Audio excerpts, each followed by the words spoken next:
Okay, so I have Patricia Luna, one of our clinical directors, who's going to be talking about fade out plans.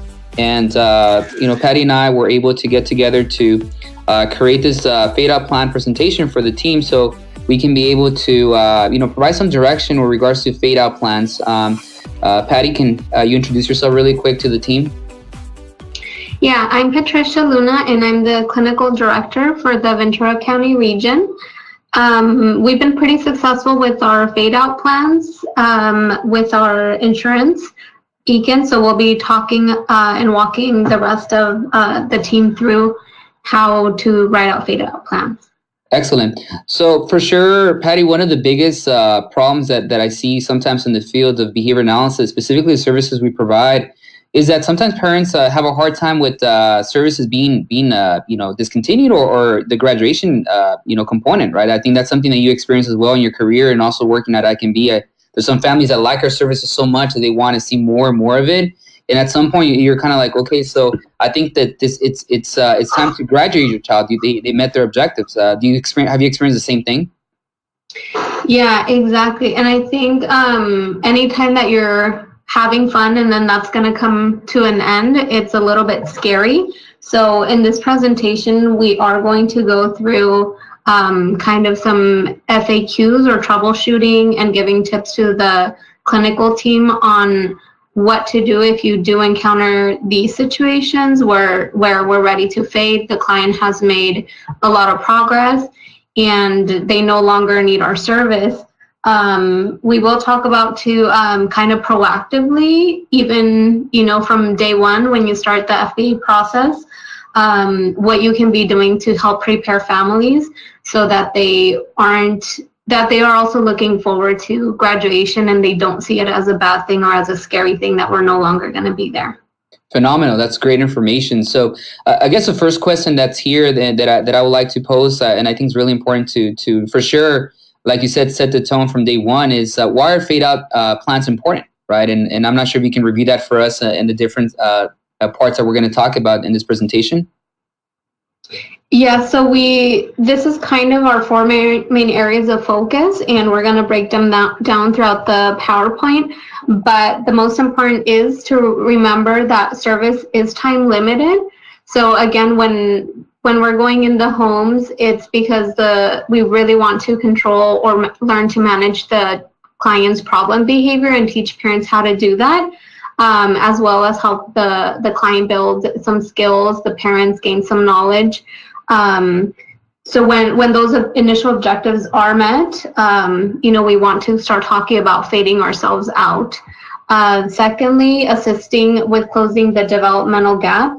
So again, when we're going into the homes, we are meant to be just a time-limited service to help the client. Clients are always going to have needs, or they might have new behavioral issues come up, especially maybe as they go through puberty and adolescence. But we want to make sure we provide them with skills and parents with the tools so that they can deal with these new behaviors on their own. Thirdly, parent participation needs to be addressed.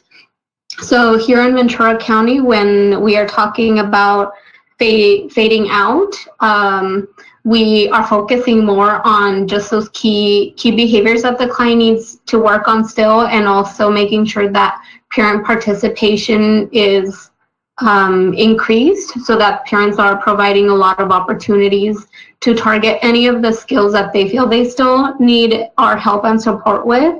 And that's kind of the big focus as we fade out. And then lastly, we want to talk about ethical issues with not fading or with fading clients too fast. So again, we'll provide some very broken down examples of how we're fading down on our hours systematically in our reports, even when 1 year ahead of when we think the client will be graduating. Perfect. This is all great information, for sure, that I think is going to benefit the team, especially when we talk about parent participation. I think that one of the areas we need to set the tone with as well is, informing parents that at some point they will be the ones that will be, more or less taking charge of the sessions, right? At some point, we may start up, slowly and then systematically increasing the amount of participation. And the last point you brought up was really critical. There are ethical issues, right? We're fading too fast or not fading at all, because that can be a problem as well. So great stuff. So here's the first point. It says here our ABA services are time limited. So can you give us some more info on this one? Yeah, so clinicians must remind parents that our ABA services are data-driven and therefore time-limited. So what I like to tell my CMs is, remember, the behavior drives the service. So if the client, is no longer tantruming or engaging in aggression, self-injurious behavior, and they have a protest here and there, it's probably very age appropriate. They've also have a lot of skills in comparison to their typically developing peers. So again, we want to focus on fading our services at that point. Secondly, the duration of services will vary for each client, but it is important to provide an update on how much progress their child has made and the projected time frame for fade of services when possible. So again, we want to be priming the parents as well. Look, your child is doing really well. They're meeting our objectives. You are also meeting objectives with regard to your implementation of the VIP strategies, whatever the specific parent education goals are. You want to be providing the parents with feedback and priming them that that's a great thing, which means that they're getting ready and closer to graduation. Yes, for sure. Graduation is a good thing. And that's something that I think is very good to do that. And you mentioned priming, so letting them know before versus waiting till like the very end of that time, right, of the reporting time, because that sometimes happens. Clinicians may wait until like maybe a week or two before submitting a report and informing parents about that. And that usually does not translate to a good reaction from parents. And I would, as a parent, I would be upset too if someone would tell me, look, your services are going to be reducing next week, right? As opposed to someone letting me know prior and from day one specifically that there will be some type of reduction at some point. Yeah, exactly. And again, that's why it's very important to be going through those reports as soon as they get submitted to the funding source, because that gives you really 6 months to continue to prime the parents, address any of the concerns that they may have with fading services, even if it's just 2 hours that we recommend a fade for the next 6 months. That's going to be a little bit scary to the parents. So we want to make sure that we are addressing those issues on a regular basis. Absolutely. So we have tips to assist with fading. Yeah, so here we want to have a working checklist of areas of concerns that parents would like for the ABA program to address. Review this checklist on a 6-month period. We will have a slide later that covers this. Ensuring to review progress report every 6 months with caregivers. Again, that's really key. As I just mentioned, we want to make sure that the parents know exactly where the client stands as far as their progress with reducing their problem behavior. And also, we want to make sure that we have parent education goals in the reports. And even if our data show that parent maybe is not participating, we want to take that as an opportunity to address those barriers and let the parents know we are providing this information to the funding source. So that should be an area to focus on. Ensure to provide parents frequent progress updates and also communicate if their child is potentially going to have a reduction in hours. Again, this is where we want to be priming the parents that the client is showing so much progress that we don't think an intensive ABA program is required anymore. So maybe we are going to reduce from 15 hours of direct intervention to 12 hours. We probably would reduce more hours once we are in the last 6 months where our FADE plan really is in place. Then the last point, ensure to reference the client service agreement if there is a disagreement with the potential plan. So again, we really do want to use our client service agreement as a document that backs us up. We went over it in the FBA process where we tell the parents, it is written in there that termination will occur. It could be, as a positive thing because the client has made so much progress, or also it could be that we terminate the client if if there are barriers that we can no longer address, sometimes the parents could become the barrier. But again, if we are constantly reporting to the parents on their progress or their areas of need as well as the child's, we will hopefully have time to address those barriers. Excellent. So all very good information, especially the last point you brought up, the client service agreement. It's very good to also make sure that you have an updated version. At ICANN, we work with the clinical directors recently, and we are revamping our client service agreement form.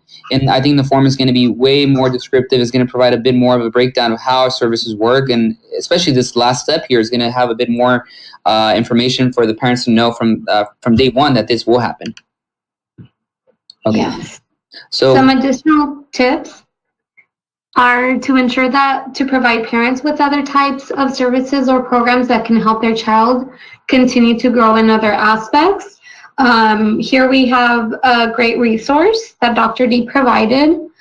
For example, if the family is interested in sports, you can assist the family with identifying a program that will allow their child to be integrated. So I think this one is really sometimes overlooked, but it's very important because a lot of the families that we have faded out do say, you know, what's next? What's after you guys? I'm okay, you know, my child is no longer engaging in problem behavior or the protests that he does have, I can manage. But what do we do with our time? How do we get him out in the community?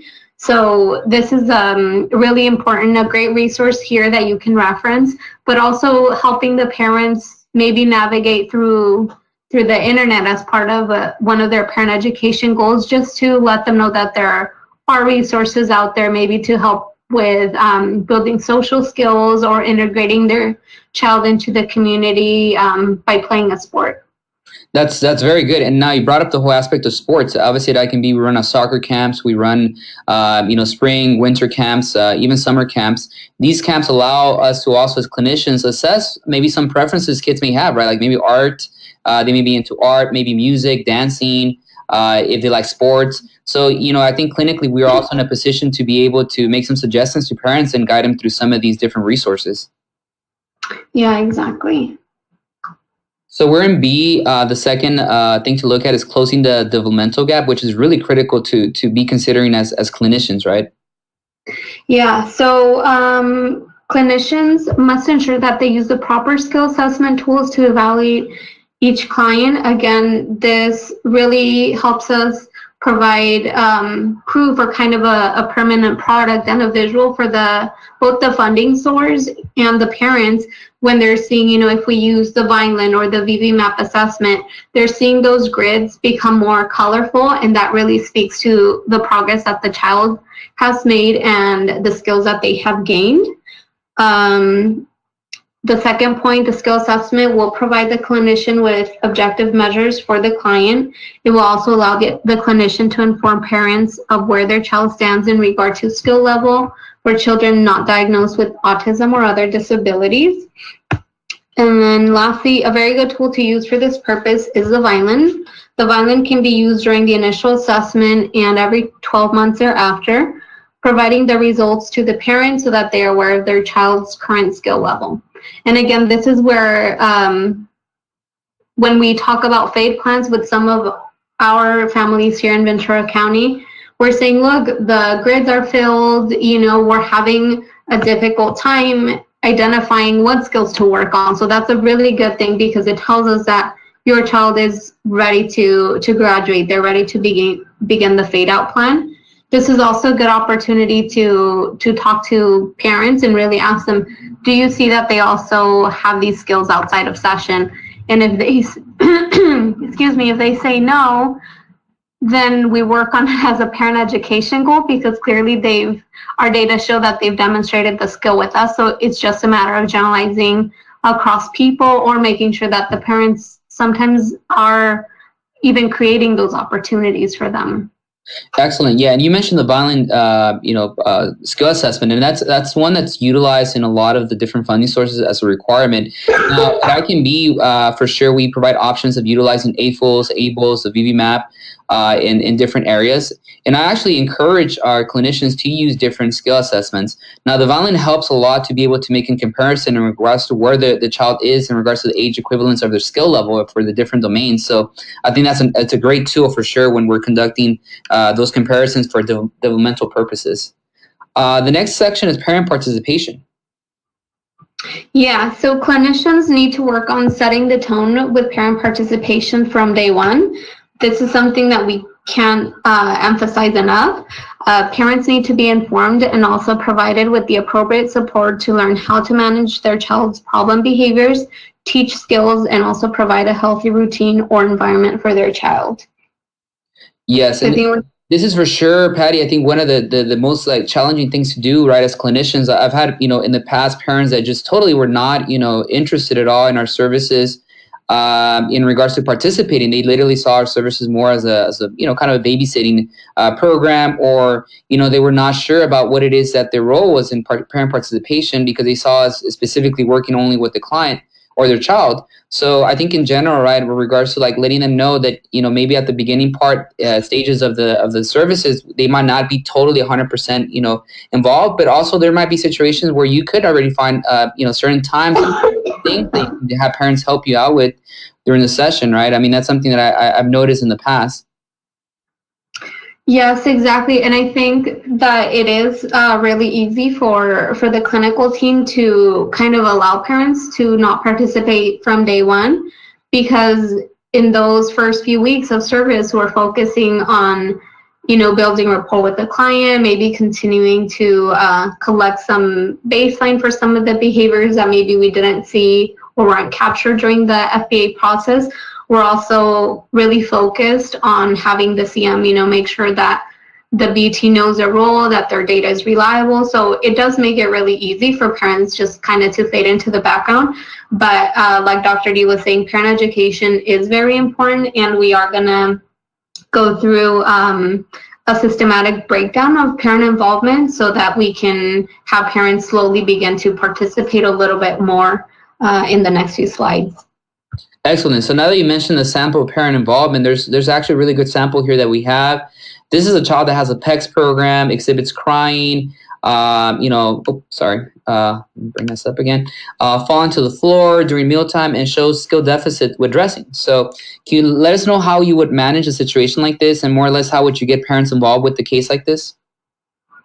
Yeah, so here's kind of a breakdown. The reporting period at 6 to 12 months, this next column, skills parents should acquire. Those are the 3 skills that you really want parents to have. So again, maybe they're just observing the first couple of months, seeing how the BT runs their session. Maybe when the CM is there, we're letting parents know, we're kind of describing, oh, this is the behavior he's having right now. This is how the BT is dealing with it. But in the meantime, too, you're having the CM or the BT model what strategies you're going to use with the child, either, the PECS program so that he's manding, or how the CM is going to be narrating why the BT is following through or redirecting the child so that he doesn't escape during mealtime, even when there is crying or falling to the floor behaviors. By 6 months, we want the parents to have acquired the PECS program implementation repertoire. So again, this is the client's replacement behavior. Parents would have already had 6 months of observing session and know what a PECS program is, why it's important for the child to, if they want to terminate the mealtime, maybe they're exchanging an all done card. The second skill we would want parents to have, from 6 to 12 months after starting the starting the service, parent will implement most to least prompting procedure with the dressing. So again, because the child has skills deficits with dressing, we want to make sure that we're providing parents those opportunities. Sometimes this can get hard depending on when your session is, because sometimes parents will try to use the excuse of, oh, our session is right now from 3 to 5. There really isn't a reason for us to dress him. But again, we want to be creative in the way that we ask parents to participate and say, you know what, he's shown us these skills. The task analysis with the BET shows he's met the criteria at 100%. We just want to make sure that you provide an opportunity here, even though you're right, it's not maybe natural for him to need to incorporate a dressing routine in the middle of the day. But we want to provide the parents with support in case, later on when the client does take a bath and needs to get into pajamas and they're not exhibiting the skills of dressing with the parents like they are with the BT. And then lastly, parent implements appropriate mealtime routine based on behavioral procedures. So again, we want to make sure that the CM has, before this 6 to 12 month period, has modeled for the BT and the parent, okay, this is a strategy that I'm using right now. So I'm redirecting the client, or I'm giving them, presenting a forced choice of what he can eat during this mealtime routine. This is how I'm going to follow through if he engages in the crying or falling to the floor. So at 6 to 12 months, we really want parents to be participating in at least those 3 things. Yes, and you're basically hitting all the main, areas of concern here for this particular sample, right? In this client, and that's something that I think is very important, right? Seeing the social significance of, the parent training. Parents want to be helped with the main areas versus, talking about, let's say, it's important conceptual, right? Conceptual, it helps a lot, the ABCs, the functions of behavior. But when you look at the big picture, one thing you want the parent to experience is success with actually, helping their child. And I think these different goals would help this particular parent out with their child. So here we have another sample, systematic parent involvement. So this is a bit more broken down in regards to observation time, right? Yeah, so this chart here gives us examples and ideas. So again, the first month of the reporting period, we want the parent to observe for 10 or more minutes. Again, this could be any segment. Typically, our sessions are going to be longer than the 2 hours. So when you think about it, 10 minutes of them and taking their time is not a lot. Definitely manageable, doable. Second month, we want the parents to be observing around 20 minutes and implementing 1 skill acquisition program, 1 proactive strategy, 1 replacement behavior program, and 1 reactive strategy. Third month, again, we're just increasing by 10 minutes. So we want parents to be observing about 30 minutes of the session. And then here we increase to having them implement 2 skill acquisition programs. And again, we continue with having the parents implement at least 1 proactive teaching and reactive strategy. In the 4th month, we also increase by 10 minutes. So having the parents observe for 40 minutes and then implementing 3 skill acquisition programs. In addition to continuing to use 1 proactive strategy, 1 replacement behavior, and 1 reactive strategy. And then the 5th month, again, we increase by about 10 minutes, having the parent observe for 50 minutes. Now we go up to having them implement about 4 skill acquisition programs, continuing with the implementation of 1 proactive, 1 replacement, and 1 reactive strategy. And then the 6th month, we have them observe for about 60 minutes and implement 5 skill acquisition programs, 1 proactive strategy, 1 replacement behavior program, and 1 reactive strategy. And then during the last 6 to 12 months, we want to have them participate or observe 60 minutes to the full session. And again, having them running different skill acquisition programs. Maybe at this point, you could have them run some maintenance programs as well, and then implementing the BIP strategies. Talk about systematic increase. This is from 10 minutes. You're looking at here how I think clinically this is phenomenal. This is a great breakdown. And just as a disclaimer, for sure, I mean you don't want to just base it on this. You may have parents that from day one are ready to participate fully throughout the whole session. So I think that in general, it's up to the clinician to be able to manage. But I think when you have cases where it does require a bit more time, and tend to systematically increase, I think this is a very, very good plan. So very, very good, breakdown of how to actually increase parent participation across, the services. Yeah, and I think it is important that you mentioned, you want to individualize this plan for your client's problem behavior and also for the needs of the parent, because we also do run into the scenario where parents do sit down and observe the whole 2 hours of session, but then don't participate. Exactly. So, I mean, that's great that from day one, you do have them observing 60 minutes to the full session. But again, you want to then start having them, maybe they're at least providing the praise for the child, or providing them opportunities to demand for a break, or engaging their child during the break time, and then you can systematically increase from there. Because it could be intimidating for the parents to be told, oh, now you run this, because they might not know exactly how we run our segments and our trials. But again, you want to individualize it for each parent. Absolutely. Very, very good stuff. So ethical issues. Can you talk to us about ethical issues?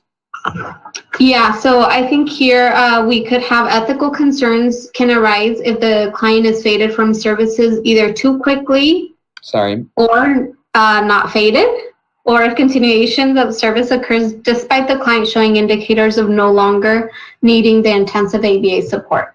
And then we'll break those down too.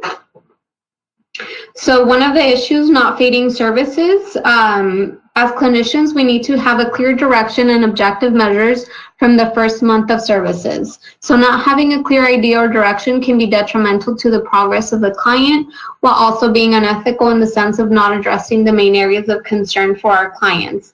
So again, typically, if we reference the example before, maybe those were the top 3 concerns for the parent when we did the FBA.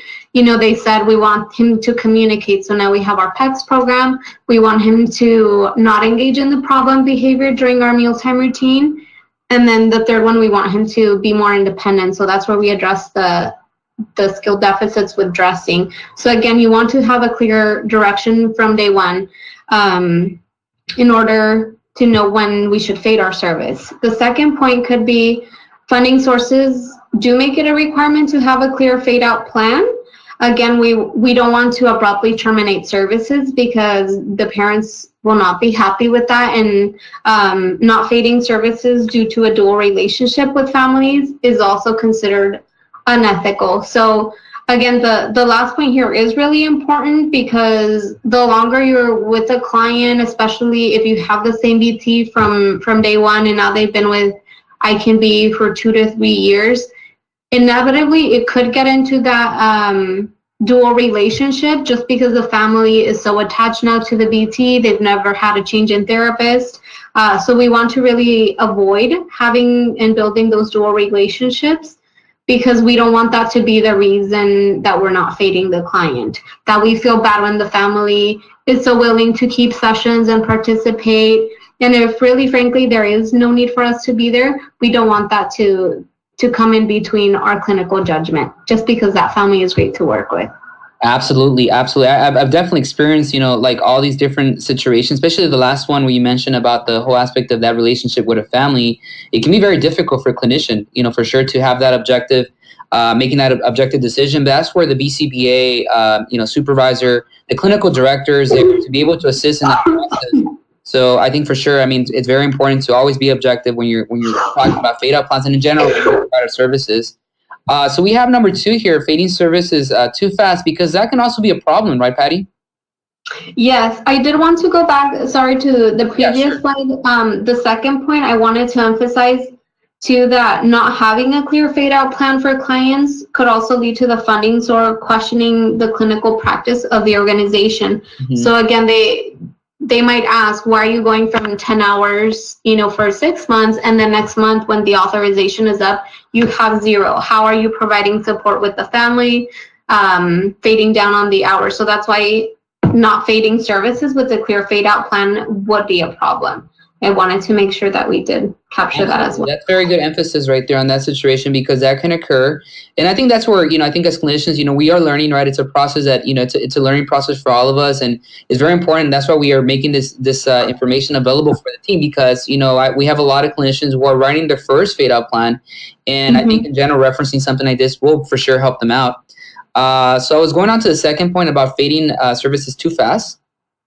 Yeah, so fading services in a non-systematic manner can also lead to potential regression and disruption of the client routine. So again, we don't want to make a really big or drastic change in not only the client's schedule, but also the family's routine, because they are so used to having us there working on different programs with the client or helping the family work on different problem behaviors. So again, if we just abruptly end services when that authorization ends without really decreasing the services in a systematic manner, that can be very scary for families. And then families can be upset due to not being provided with the notice from the team. So again, we want to prime the families as much as we can about what changes are happening. We want to provide rationale why we feel like the client is meeting goals and would be successful even with a reduction in hours.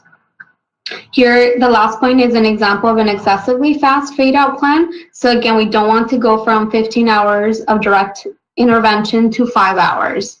That's 10 hours that are removed on a weekly basis, and the client, even though he's doing great, he may not be ready for that drastic change in hours. Perfect. So here's a systematic fade out, more or less some checking points, right? That you and I talked about that may be very helpful for the clinician to be looking at when they're fading services out. Yeah. So when you're thinking, when you're reviewing a progress report and you are thinking to yourself, this client may be ready to graduate in the next 6 to 12 months, you want to be asking yourself this: does a skill assessment tool demonstrate significant progress across domains? So again, are those BV maps or AFLS or Vineland grids being filled out completely? You want to check whether it applies or does not apply. Then, do Vineland results demonstrate age-appropriate levels for the client? Again, if you're using this assessment tool, if your answer is yes, then the client is potentially ready to fade or graduate. The next point, does the child demonstrate age-appropriate problem behaviors? For example, short durations of tantrums. Again, if you have a client who's maybe a teenager or a preteen and their only behavior is verbal protest, that's probably age-appropriate and manageable by the parents. So again, that would be an indicator we're ready to do a systematic fade. The next point, does the child demonstrate consistent manding repertoire without engaging in problem behavior? Again, that is really important, and if they are demonstrating that, then that's another point for us to consider them fading out. And lastly, have parent concerns from the FBA been addressed? And again, this is an important point that we've continued to reference. You want to go back to that initial FBA and say, okay, what was the most significant concerns that the parents had at that point? And again, these are something that you continue to ask the parents every 6 months and include on the report. So you want to make sure those areas of need are being addressed. Excellent information. Here's some more information on how to write a fade-out plan. Yeah, so this is an example from one of our clients, and this is 1 year before the expected graduation date. So again, we're always thinking about the future for our clients. So the current services the client was receiving was 15 hours of direct intervention a week, 3 hours of supervision per week, and 1 hour of parent education per week.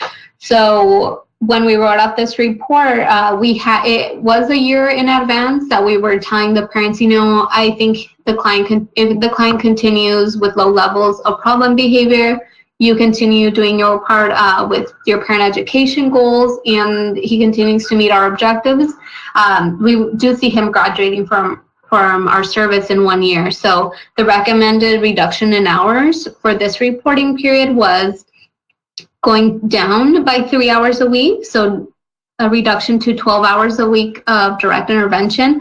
And we did also reduce to 2 hours of supervision per week, and we did keep the 1 hour of parent education per week, again, because as we start to systematically fade, the client is doing well, so we want to maintain that by having more parent participation, more parent education, so that the parent is maintaining the skills that we have taught the child. Excellent. I want to also make reference that sometimes what you can do is you can be able to increase other service lines that can be helpful for the client. In this case, you can actually add more social skill hours, especially in other funding sources that have that code available. You can also increase parent training participation if that's something that's needed. So there's different ways, different approaches, right, that can be done in order to be able to assist the parents and provide also the clients what they really need. So, but for sure, this is a very good example of how to fade out services. So here's another projection, right, in regards to like 6 months before the projected graduation date. Yeah, so this is the first example. Again, this only reflects a fade in the direct hours. Supervision and parent education hours stayed the same. So we have, this is our last 6 months of service, and we have the projected time. So again, we really broke it down for the insurance, from January 17th, which is our first day of the new authorization, through March 17th, we are going to recommend a reduction to 10 hours per week. So again, if we were referencing the slide before, this is a reduction in 2 hours. Mm-hmm. Then the next 2 months of the authorization, we are going to reduce to 7 hours per week. So reduction in 3 hours of direct intervention each week. And then the last 2 months of the authorization, we are going to reduce to 4 hours per week. So roughly that's about 2 days of session that the parents have with us.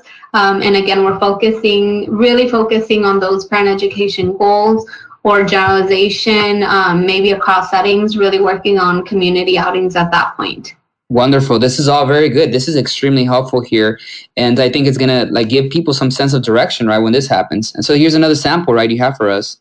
Yes, and this is a second example. So this blurb right here is something that we also added in the report. It's not something that you need to add, but I think it provides a little bit of rationale as to why we're continuing with the fade. ICAND's clinical team recommends a fade plan due to a client meeting his skill acquisition goals. In addition to the client meeting his adaptive and self-help skills, the focus over the next 6 months will be to focus on generalization of skills with parents.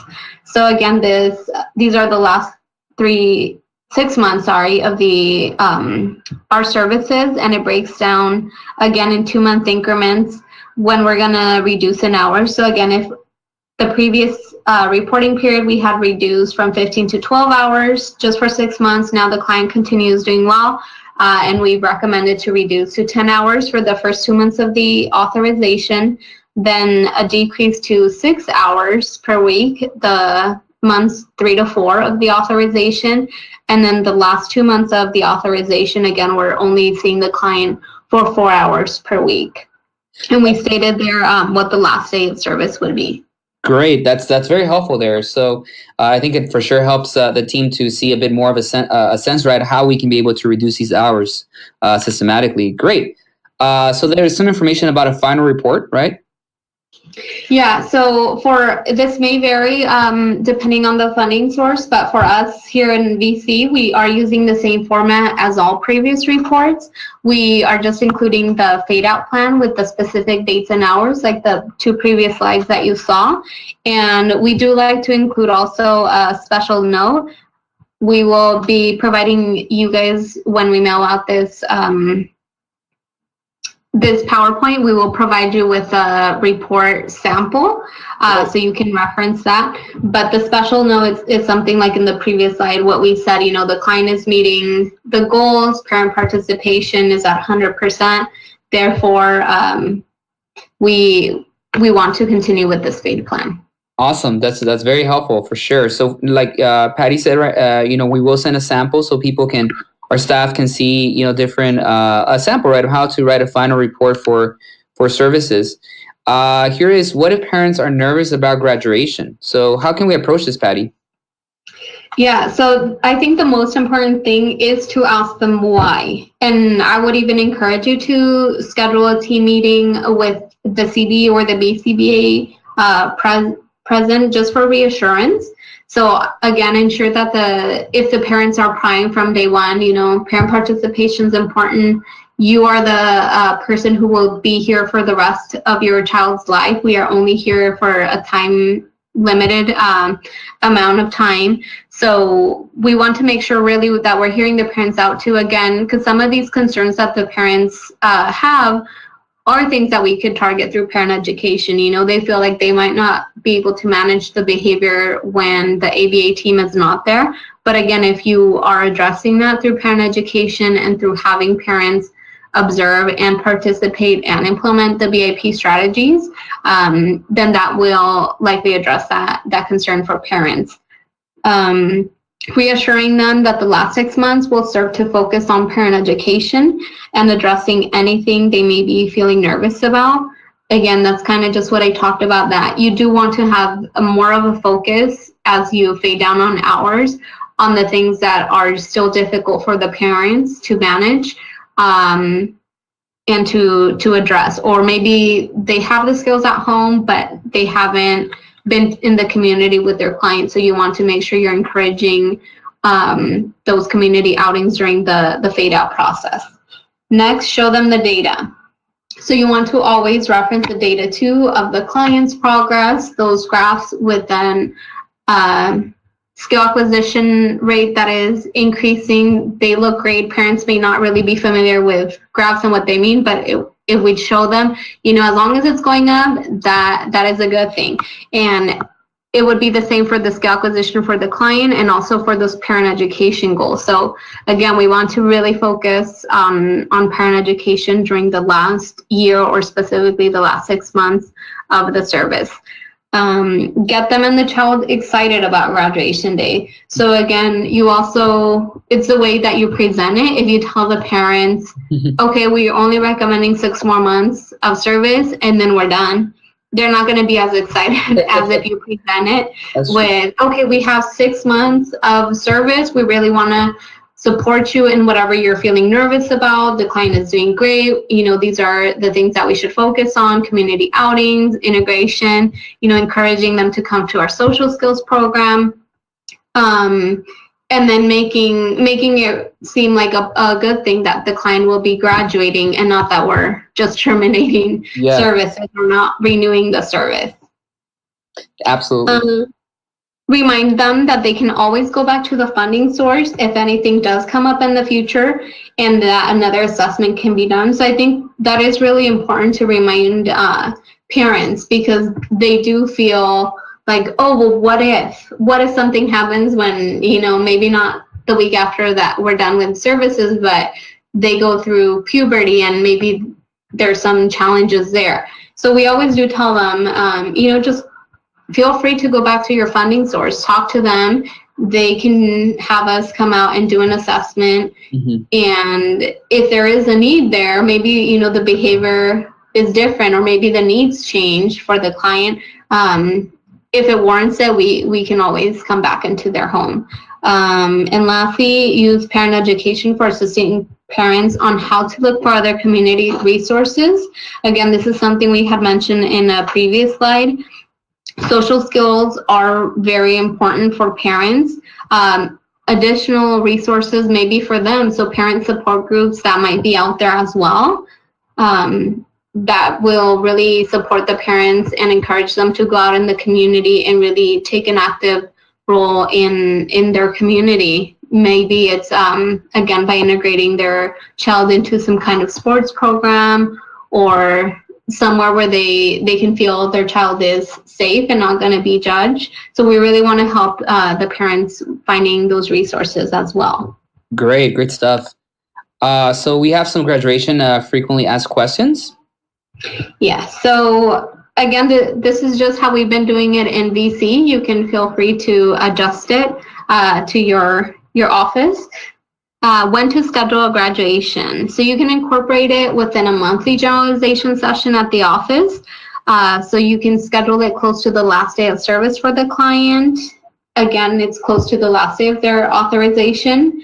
If you will incorporate the graduation within the soccer social skills camp, you should also schedule it within the last month of the authorization period. So for us in BC, we only do the social skills camp typically on the last Saturday of the month. So any graduates whose off is going to expire that month, we definitely try to have them come either to the office for an MGS or to the soccer. And then it has been really successful for the soccer to include those last maybe 15-20 minutes of the soccer skills program, have that graduation there, because I think it's also something for the clients maybe that are newer that we can always reference when their time comes and say, you know, we're going to have the same graduation just like we did for an older client, and the parents have something positive to look forward to.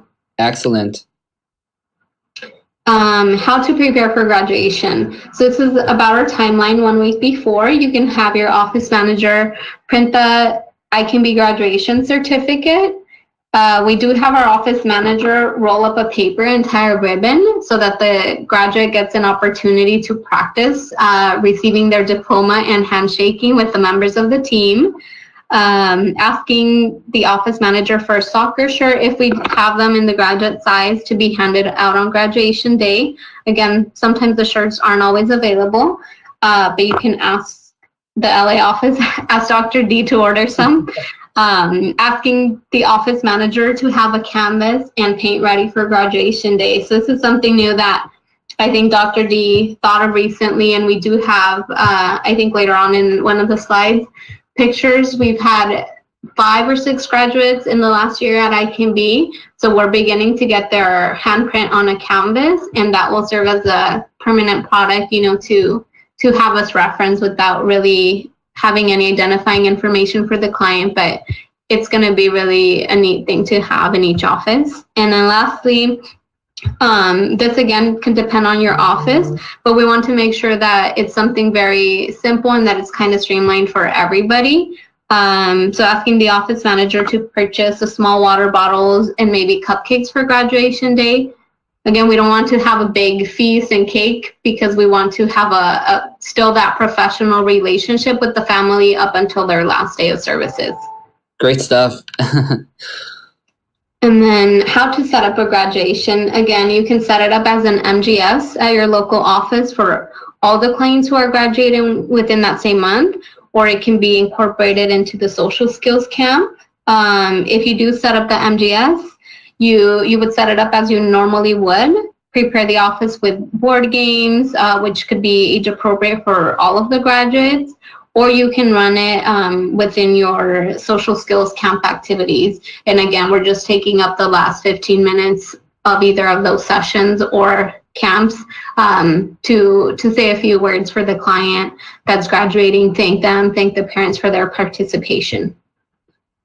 Perfect. Oh, nice. I like the handprints. Yeah, so those are 2 examples of our handprints recently. So on graduation, you want to have each graduate paint his or her hand and put their handprint on the canvas. This canvas will hang at the office as a permanent product of our graduates, and again, should have no identifying information other than maybe the month and the date of graduation. Awesome. Definitely the idea here is that we want to always, be reminded that the services we provide, definitely are, that's what it's all about, right? Finding those core issues, those core concerns that parents may have, and, getting them through this process, because it's not an easy process. It's a journey. It's going to take a lot of work, and ending it in this way, it's kind of like it's a good thing to do that. It's ending on a good note, and I think we always want to remember our clients one way or another, who they are, and what they meant for I Can Be, and the fact that they're always going to be a permanent reminder for that. So that's where this whole idea came from, and I'm glad that you guys are incorporating that. Yes, and then lastly, on graduation day, so again, you want to save the last 30 minutes or so. It could be only 15 if you only have one client graduating, but have some time at the end of the MJS or the social skills camp to have the CM and the CD say a few words about the client and the parent's progress. Have the client come up to the front and shake the CM's hand and receive the roll-up diploma, and graduation certificate can be handed to them by the CD. And then we've had the parents come up and take pictures. We made these picture frames out of cardboard because we have Kristen in our office and want to take pictures. Nice. All right, that's pretty much it with regards to this presentation. I really appreciate it, Patty, you giving us this information. I want to encourage the clinical team to, take this as a form of some guidance. Every situation, every client's going to be different, and you're always going to have support. You're always going to have your supervisors there to assist. I would say the most important thing is to communicate with the team, to communicate with everyone. So in case you're not sure how to go about with regards to creating a fade out plan, to reach out because I think that we have a team that's very experienced, very knowledgeable, and it can provide you guys with some very good guidance in regards to the steps to take with the graduation plan. So thank you, Patty. I really appreciate it. You're welcome. All right, so we're going to conclude this this presentation here, and we hope to give you guys some presentations in the future in this format, as for sure they're meant to support the team. All right, so you guys take care.